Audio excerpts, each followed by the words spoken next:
जिनके राग भय तथा क्रोध संपूर्णपणे नष्ट हो चुके हैं तथा जो मेरे में अनन्य प्रेम भाव से स्थित रहते हैं, ऐसे मेरे आश्रय में रहने वाले बहुत सारे भक्त इसके पहले भी ऊपर कहे हुए ज्ञान रूपी तप से पवित्र होके मेरे स्वरूप को पा चुके हैं।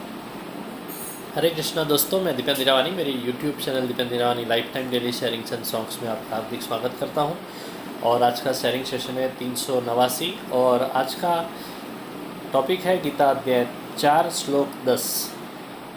वितराग भय क्रोधा मन्मया मामुपाश्रिताः बहवो ज्ञान तपसा पूता मद्भाव मांगताः। ऐसे मुक्तात्माएं आसक्ति भय और क्रोध से मुक्त होते हैं। भौतिक फायदे के लिए ही जहाँ पे विचार किया जाता है वैसा कर्म दिव्य हो ही नहीं सकता है। स्वार्थवश कर्म विकास साधक नहीं बनते हैं। आसक्ति आई कि मनुष्य वो वस्तु के लिए जीभ चाटते बैठता है, परिणाम स्वरूप वो क्षुद्र बनता है। इससे आध्यात्मिक दृष्टि से भी राग हानिकारक है। इसी तरह से सत्कार्य यानी कि भगवत कार्य करने वाला मनुष्य निर्भय होना चाहिए। जब अधर्म ही धर्म रूपे नाचता दिखे तब यह धर्म नहीं है ऐसा कहने की हिम्मत होनी चाहिए। जो मनुष्य निष्पाप यानी कि प्रभु के साथ प्रामाणिक है तथा समर्पित यानी कि प्रभु के साथ जिसने शादी की है वही निर्भय रह सकता है। ऐसे लोग वित्त क्रोध होते हैं। किसी का दुर्वर्तन देख के कदाचित उन्हें क्रोध आता भी है, लेकिन वो लंबा नहीं टिकता है। परिस्थितिवश निर्माण हुआ प्रत्याघात यानी कि रिएक्शन जो लंबा टिके तो वो क्रोध बनता है। क्रोध के परिणाम स्वरूप मानसिक तथा आध्यात्मिक स्वास्थ्य खत्म होता है। इसके लिए ऐसे लोग क्रोध से दूर रहते हैं। ये लोग मेरे में अर्थात तत्व विचार में तल्लीन हुए होते हैं। भगवान के रूप में तल्लीन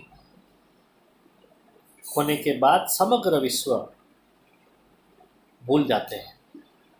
सर्वत्र हरिदर्शन अगर शक्य नहीं है तो कम से कम सर्वत्र प्रभु कला निरखने की आदत डालनी चाहिए। ये लोग मेरा ही आधार स्वीकारते हैं। माम उपाश्रिताः, उनको किसी भी बात की फिक्र नहीं रहती है। उनका योग क्षेम मैं चलाता हूँ। प्रभु के अलावा अन्य आधार स्थिर नहीं होते हैं। मानव छतरी कौवा बन जाती है, छत्र प्रभु का ही सच्चा है। बहुत हवा आती है तो छतरी कौवा बन जाती है, तो मानव छतरी वैसी होती है।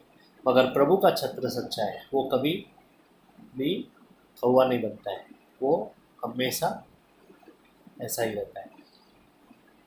तो ऐसे लोग पवित्र होते हैं। देह व्यवसाय करने वाली स्त्री का वस्त्र स्वच्छ तो होता है मगर पवित्र नहीं होता है, जबकि माँ का वस्त्र मैला होता है, गंदा होता है, लेकिन वो पवित्र होता है। पावित्र्य उज्ज्वल जीवन यानी कि ज्ञान प्रकाश तथा सेवार्थ यानी कि जो किस जाता है वो तप से आता है। पावित्र्य ज्ञान प्रकाश से और तप से आता है। ज्ञान और तप से पवित्र हुए लोग कभी भी मलिन होते ही नहीं। गंगा भी मैली होने के बाद, गंगा इतने लोगों को धोती है तो गंगा भी मैली हो जाती है। तो गंगा जब भी मैली होती है तभी वो गंगा पवित्र बनने के लिए ऐसे लोगों की राह देखती है कि ये लोग आए और मैं उसमें उनको नहला के मैं पवित्र हो जाऊं। तो ऐसे लोग मद्भाव पामते हैं। अर्थात मेरे जैसे प्रगल्भ और बड़े हो जाते हैं। ये लोग दुनिया में घूमते हैं लेकिन किसी का मत्सर या तो असूया नहीं करते। ये लोग पूरे विश्व का हित और सुख की झंखना करते हैं।